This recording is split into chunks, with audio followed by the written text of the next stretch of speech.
She kicked my 5-year-old nephew in the face and walked away smiling. So I gave one signal, and watched as my trained dogs tore her white dress red, dragged her across the sand, and made her crawl in a circle of blood. But that was just the beginning.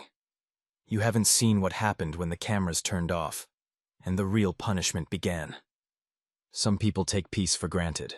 They forget what it costs to protect it, what it takes to keep a child safe on a summer afternoon. I haven't forgotten. Not after what I've seen. Not after what I've lost. That's why I moved here, off the coast, where the sea speaks louder than the city ever did.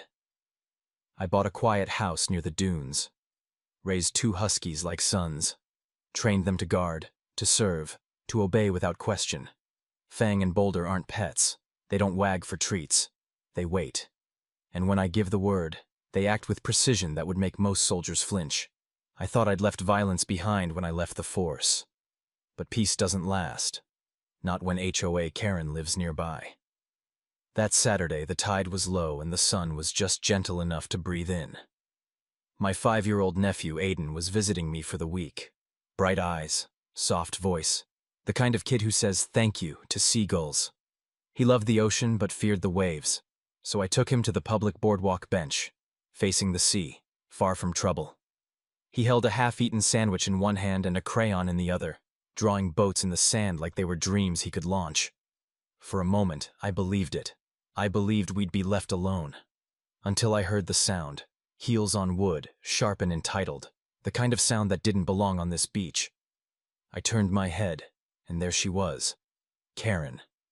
In her white sun hat, designer sandals, and eyes that scanned everything like she owned the air. She paused, looked at Aiden, then at me, and her lips curled into that smug little line, the one that always meant a storm was coming. I should have stood, should have moved, but I didn't. I thought maybe, just maybe, she'd keep walking.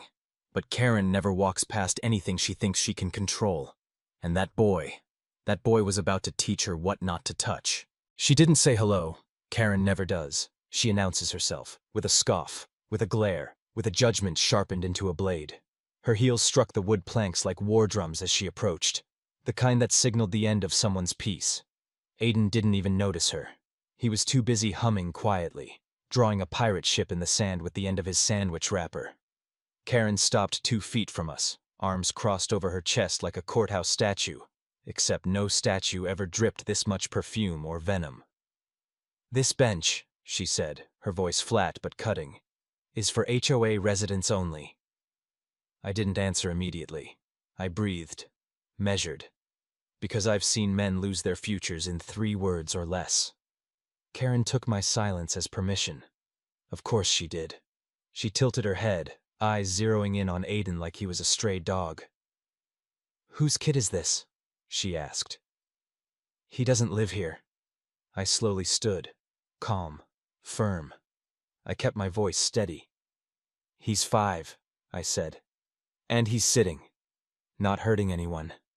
Not breaking anything. So walk away." She ignored me. Her eyes didn't leave him. "Where's his tag?" I blinked. "His... what?" She gestured to her own chest, where a silver HOA badge gleamed like a deputy's star in a cheap western. "All children in this district are required to wear visible identification when in shared HOA spaces. Page 12, paragraph 3. "That's not a rule," I said, stepping between her and the boy. "That's a fantasy you wrote in lipstick." Karen smirked, and then, without warning, she reared her leg back and kicked Aiden across the face. Not a nudge, not a stumble. A full-force snap kick that cracked across his cheek and sent him flying sideways off the bench. He hit the sand with a thud and didn't move. His crayon rolled out of his tiny hand, stopping at my boot. The world went silent. Even the waves seemed to recoil. I dropped to my knees beside him. Blood. His lip was split, his nose already swelling. He looked up at me, dazed, blinking tears he didn't understand. My hands shook, but not from panic, from rage. Karen just shrugged. "I warned you," she said coolly. "If you let them act like animals, don't be surprised when someone teaches them discipline." That's when I looked up at her, and saw something worse than cruelty. I saw calm, calculated, controlled, proud. She turned to walk away, brushing invisible dust off her skirt. Aiden whimpered. I placed a hand on his chest to reassure him, but my other hand clenched into a fist so hard I thought my bones might shatter. I didn't chase her, not yet. Instead, I reached into my pocket and pulled out a black whistle, the kind used by Navy handlers, the kind only 2 creatures in this town recognize. I brought it to my lips and blew. One short, one sharp. The signal. The tide wasn't the only thing rising that day. The sound of that whistle cut through the air like a blade. Karen stopped mid-step. She turned, frowning, not out of fear, but confusion. "What the hell was that supposed to do?" she sneered. I didn't answer, because I didn't need to. From beyond the dunes, through the tall yellow grass, came the rumble of paws. Not running, charging, controlled, calculated. And then they broke the line of sight. Fang, boulder, 200 pounds of trained instinct barreling across the sand like a storm made of teeth. Karen flinched, took a step back. "You've got to be kidding me." Too late. Fang leapt first, jaws wide, his target precise. Her right forearm. The one that pointed, the one that punished, the one that dared to strike. His teeth locked, and she screamed. A ragged, high-pitched wail that split the sky and made every beachgoer freeze. Fang yanked her sideways into the sand, her body twisting unnaturally, white dress ripping at the seams.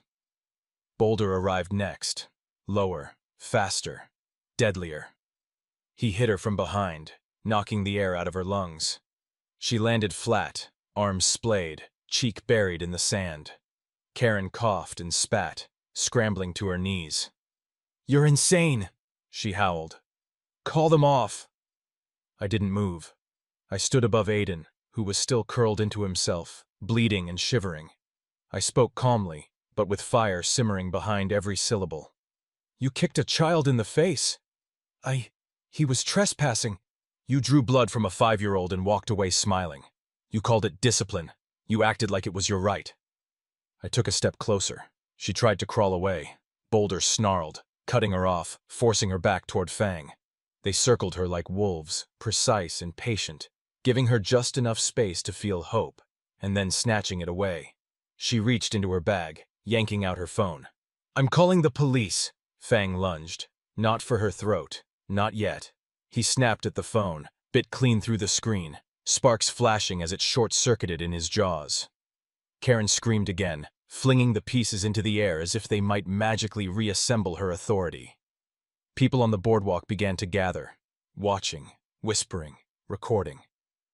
Still, no one helped her, because they'd seen Karen before. And now they were seeing the truth. I knelt beside Aiden and brushed the sand from his eyelashes. He looked at me, lip trembling. I nodded. "You're safe now." Then I stood. My shadow fell long across Karen's broken figure as she sobbed in the sand, blood trickling down her elbow. "You always wanted control," I said coldly. "Now let's see how you handle being powerless. If someone kicked your child like that, would you have done the same? Comment yes or no. I want to know who's still watching." Karen didn't beg. She never did. Even bleeding, dress torn, humiliated in front of half the beach. She still thought she had power left, and she was about to try using it the only way she knew how. As Fang stepped back, baring his teeth in warning, Karen's hand shot toward her purse. She grabbed something metal, a car key, sharp and long. Then, like a cornered animal, she lunged forward and slashed. The key scraped across Fang's shoulder. He snarled, fur parting where the metal carved a red line. Blood welled beneath his coat. I took a step forward, jaw clenched. "You just drew blood on a rescue dog." Karen stood shakily, panting, holding the bloodied key like a dagger. "Get them off me!" she screamed, wild-eyed, mascara bleeding down her cheeks. "They're mutts! They're feral! You'll be sued into nothing! I own this community!" I didn't blink. I gave the signal. Boulder lunged. He didn't aim high. He hit her low, clamping his jaws around her right thigh and lifting with terrifying strength. She shrieked as her leg buckled, slamming back into the sand. The key fell from her hand. Fang crushed it beneath his paw, a slow, deliberate motion. Karen writhed, gripping her thigh where Boulder's teeth had sunk in deep, tearing through the silk like paper. "You want to maul me?" she screamed. "Over a stupid child?" I stepped closer, voice cold enough to cut steel. "You're not being mauled, Karen. You're being held accountable." She tried to crawl. One knee forward, elbow, desperation. But Boulder dragged her back, leaving a trail of shredded fabric and streaks of blood behind her. Fang circled wide, strategic, silent, until he blocked her escape entirely. "You think you're the law," I said. "But out here, on this beach, there's a line even you don't cross." Her breathing was ragged now. "I'm calling my lawyer." I almost laughed. "You'd better call a surgeon first." Boulder released her just long enough for her to flip over. But Fang was already there, placing his weight across her chest. A heavy, growling sentinel. She couldn't rise, couldn't twist, could only stare upward, helpless, teeth clenched in pain and disbelief. People were filming. No one stopped it, because no one wanted to help her. Karen reached out blindly, fingers brushing the broken phone. I kicked it farther into the sand. "You kicked a child," I said again, louder now so the crowd could hear. "For sitting." "She was just enforcing rules," someone muttered behind me. "Rules," I said, turning slightly. "Don't come with broken faces and bloody noses." I looked down at Karen one last time. She wasn't a queen anymore, not a president, not even a woman. She was prey. And this? This was just the beginning. Karen wasn't done. Even pinned, even shredded, she still believed she could win. Because people like her don't know how to lose. They think volume is power. They think screaming louder will make the truth back down. "You're going to jail for this!" she shrieked, voice cracking. "I'm bleeding! You've assaulted a woman! You've ruined your entire life!" I didn't flinch. But Fang did. He shifted his weight, and Karen's breath hitched as her ribs compressed beneath his chest. Boulder growled low and deep behind her, pacing slowly, like a fuse waiting to ignite. "You keep calling this assault," I said. "But no one's touched you yet." Her eyes darted, panicked, looking for anything. Help, sympathy, maybe just a place to crawl. All she found was sand, and the crowd. Phones out, filming. No one intervening, no HOA backup coming. "Get off me," she hissed. "You think this is justice? You think dogs make you a hero?" "No," I said, kneeling beside her. "You made me a weapon when you kicked that child." She spat at me. A thick wad of saliva, blood mixed, landed just shy of my boot. That was her last act of defiance. I stood again and gave a sharp double clap. Fang moved, not to kill, not to maim, but to humiliate. He stepped aside, just enough for Karen to scramble up to her knees. Her white dress was no longer white, her hair matted with blood and seaweed, one earring torn out, lip split. She crawled, desperate, animalistic, trying to stand, but her heel snapped. She fell forward, face first into the sand. Boulder charged. He didn't bite. He plowed into her side, flipping her over onto her back with a grunt. The impact knocked the wind from her lungs. She gasped, choking, hands clawing the air. Her dress hiked up, exposing bruised thighs and torn underlayers. The crowd didn't look away. "Still feel in control?" I asked. Karen's voice was nothing now, a rasp through salt and shame. I'll ruin you." "No," I said sharply, stepping into her shadow. "You're already ruined. You just haven't realized how far you've fallen." Boulder stood on her skirt now, pinning her. She tried to pull away and only succeeded in tearing the hem off completely. Now she was half naked, smeared in blood, sand, and tears, and every second was being documented. "You brought this on yourself," I said, "and you're going to live it, frame by frame, viral clip by viral clip." Then I turned to Fang and gave one single whistle, low and short. He stepped back. Boulder followed. Karen didn't run, She couldn't. She crawled, sobbing, shredded dress dragging behind her like a flag of surrender, leaving a trail that would stay in the sand long after the tide came in. And I watched, stone still, until she disappeared behind the boardwalk stairs. Karen didn't just crawl away. She tried to escape, but Boulder wasn't finished. I gave him a second signal, a soft snap behind my back, and he moved like a shadow across the sand, cutting her off before she reached the stairs. She froze when she saw him, eyes wide, skin pale, the kind of fear that doesn't just live in the chest, it spreads. "No," she whispered. "Please, I'm done." But she wasn't. Not yet. Because there's a difference between pain and consequence, and I wasn't done delivering the latter. I walked toward her, every step echoing through the stunned silence of the crowd. The sun cast long shadows now, mine stretched over her like a noose tightening from the sky. "You kicked a child," I said, voice sharp. "You drew blood, and then you called it discipline."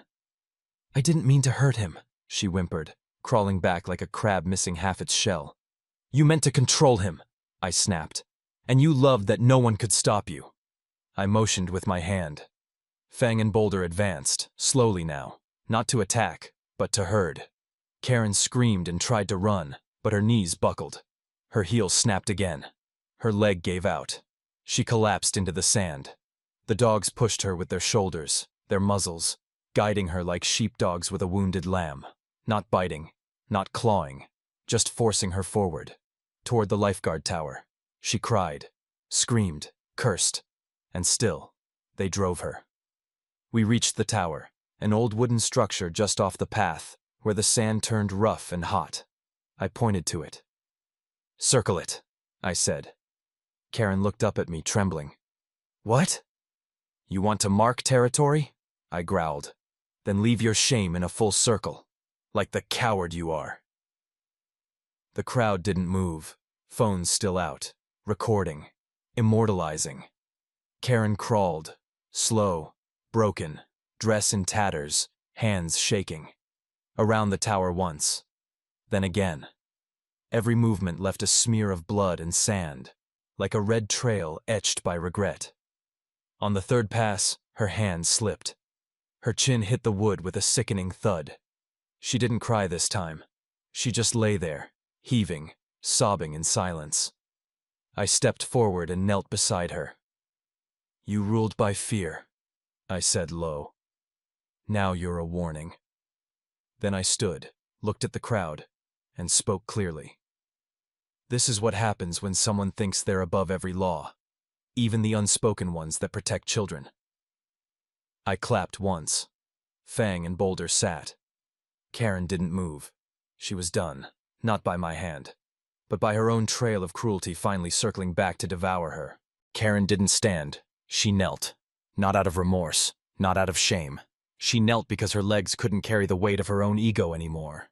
Her once white dress hung from her like a torn curtain. Her skin, raw and streaked with sand. Blood ran down her shin in thin red ribbons. Her face, a grotesque smear of running mascara and cracked lipstick, twitched with confusion. She'd ruled this boardwalk like a queen. Now, she was just a spectacle. I didn't even have to speak anymore.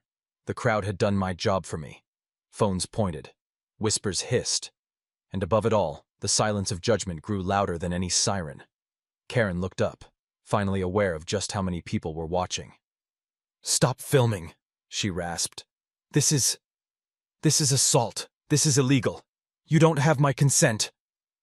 But no one stopped. No one cared. Because the rules she clung to, rules of power, of HOA privilege, of manipulation, had turned to ash. "You love the spotlight," I said, stepping beside her. "Now drown in it."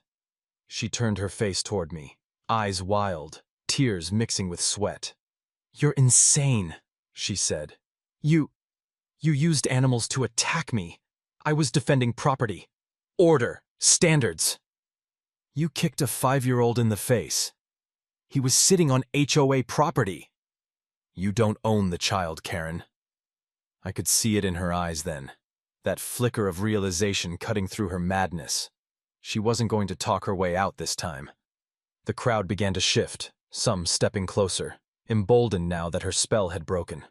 One woman, older, arms crossed, glared at Karen and muttered just loud enough, "You fined my daughter $300 for chalk art. I hope you choke on it." A younger man stepped up. "She tried to evict my grandmother for planting tomatoes." Karen shook her head violently. "Lies, all of you, lying sheep."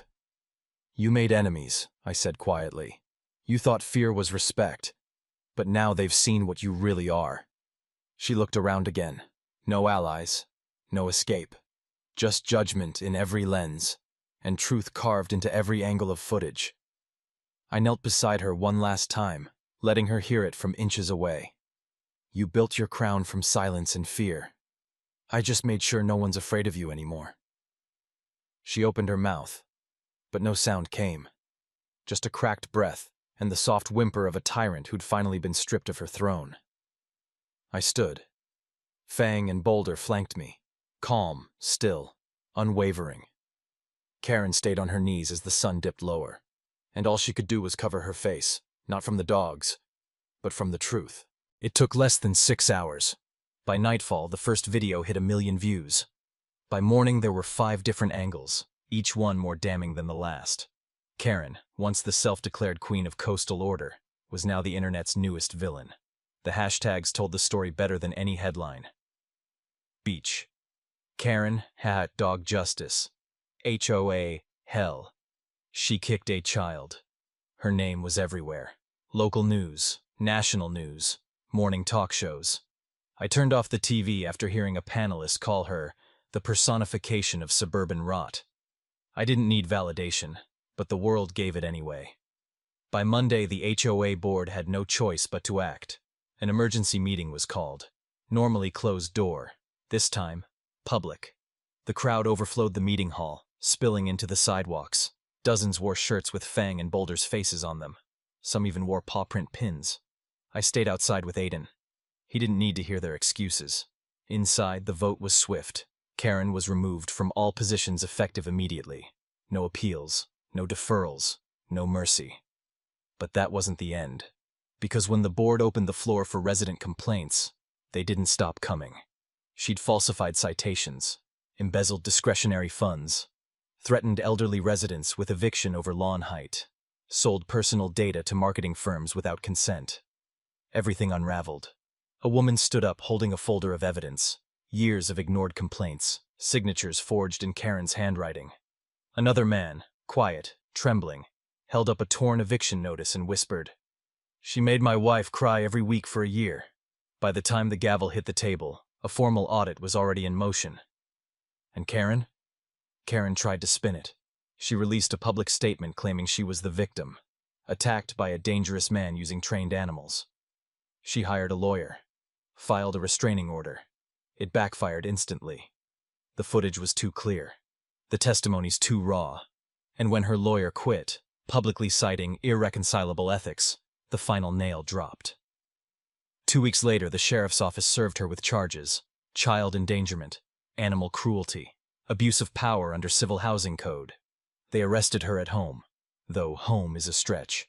She'd already been evicted from her beachside condo, her assets frozen, her name scratched off the HOA registry like it never existed. She screamed when they cuffed her, cursed at the press, but there was no more power in her voice. She was just noise in a world that had stopped listening. The best part? She tried to sue me. Of course she did, but the lawsuit was dismissed before it even reached a hearing. Turns out, self-defense applies to children too, especially when it's filmed, time-stamped, and has 80 witnesses on record. And Fang, Boulder, they got honorary medals from the local K9 unit. They still sleep by the front door, still perk up at the sound of keys. But they've never had to defend me again. They don't need to.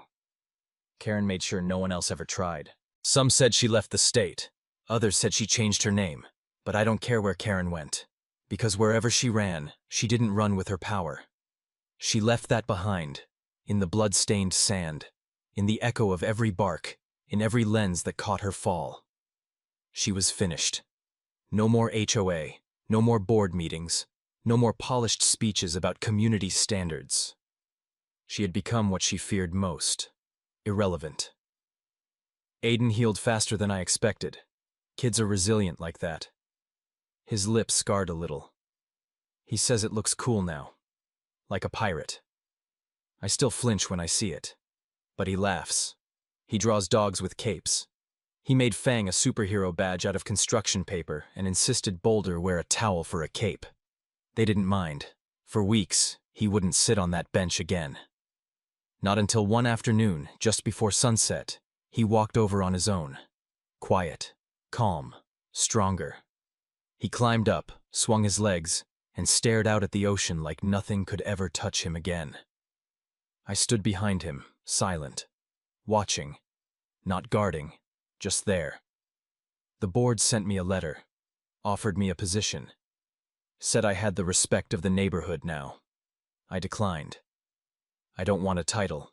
I don't need one, because I've seen what power does to people like Karen. She didn't start evil. She started entitled, then unchallenged, then unchecked, then unstoppable, until someone stopped her, until the dogs barked, until the child bled, until a man stood up and said, "Not today." The community changed after that. People started talking more, sitting outside again, planting things without permission, letting kids be loud without fear of fines. One neighbor said it felt like we finally owned our homes again. But I don't take credit, because all I did was answer a whistle, the kind no one hears unless they've lost enough to listen for it. The sun dipped below the horizon now, leaving streaks of amber across the waves. Fang stretched out in the sand beside me. Boulder rested his head on my boot. Aiden giggled behind me, pretending to captain a ghost ship across the beach. For the first time in a long time, I didn't feel like I was waiting for the next fight. I felt still. And I knew. The most dangerous thing in the world isn't violence. It's the silence people keep when they should speak. It's the laws they follow when justice demands they break them. Karen built her throne out of that silence. I tore it down with one whistle, and I'd do it again. Final line. If they ever come for us again, I won't raise my voice. I'll raise my hand, and the dogs will remember. Some stories end in applause. Ours ended in silence, broken only by the waves and the slow breath of a child who finally felt safe again. You came with me on this journey. From the moment she lifted her heel, to the second I lifted my hand. And now that it's over, there's one thing I need to say. Not as a man who unleashed trained dogs, but as someone who's seen what unchecked power can do to a peaceful place. There are two kinds of people in this world, those who enforce rules, and those who protect what matters. Karen believed in rules. She built her life around control, around fear, around the illusion that order justifies cruelty. She slapped fines on chalk art, threatened elderly women over lawn edges, kicked a child in the face and called it discipline. But order without empathy isn't justice. It's oppression dressed in a white dress and a pearl necklace. And for too long, too many of us stay silent. We keep our heads down. We avoid confrontation. We let people like Karen sit on fake thrones built from our fear. But silence doesn't keep the peace. Sometimes, silence feeds the wolf at your door. So this story? It isn't about violence. It's about boundaries. It's about what happens when you draw a line in the sand and say, not one step further. And if you take anything from what happened, let it be this. You don't have to be loud to be powerful. You don't have to raise your voice to defend someone smaller. You don't have to wait for permission to do what's right. You just need to know what you're willing to protect, and be ready when the moment calls. For me, it came with a whistle. For you, it might come with a word, a gesture, a step between harm and the helpless. Because at the end of the day, power isn't who controls the HOA board. Power is who protects the boy on the bench. Now I want to hear from you. Would you have done the same if someone kicked your child? Comment yes or no down below, and tell me how you would have stood up. Do you think Karen deserved everything that came her way? And if you're still here, still watching, still feeling the weight of this story, I want to thank you. This isn't just content. This is about values, about lines we don't cross, about the people worth protecting when no one else will. So do me a favor, hit that subscribe button, because we tell stories that bite back. Like this video if it made you feel something. Share it with someone who's ever been bullied, silenced, or made to feel powerless. And remember, justice doesn't always wear a badge. Sometimes it wears fur, walks on 4 legs, and waits for a whistle. Thank you for watching. And until the next story, stay sharp, stay kind, stay ready.